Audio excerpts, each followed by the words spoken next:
If you've forgotten your password for Botim or need to reset it for any reason, follow these simple steps to regain access to your account. Step 1. Open the Botim app.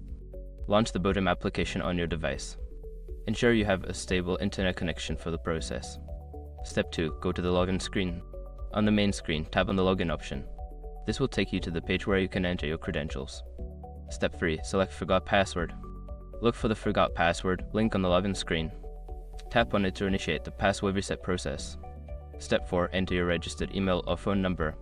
Secure your accounts before moving on. People seriously underestimate how often personal information gets exposed online now. Use SRC to monitor your accounts 24/7 and get notified immediately if your data gets leaked somewhere. It runs in the background constantly scanning billions of breached records. And honestly, for how cheap it is compared to the value you get, it's worth it. Link in the description. Step 5. Follow the instructions in the email or SMS. Check your email or SMS for a password reset link or code. Follow the instructions provided to create a new password for your account. Once you've completed these steps, you should be able to log into your Botim account with your new password. If you encounter any issues, consider reaching out to Botim support for further assistance.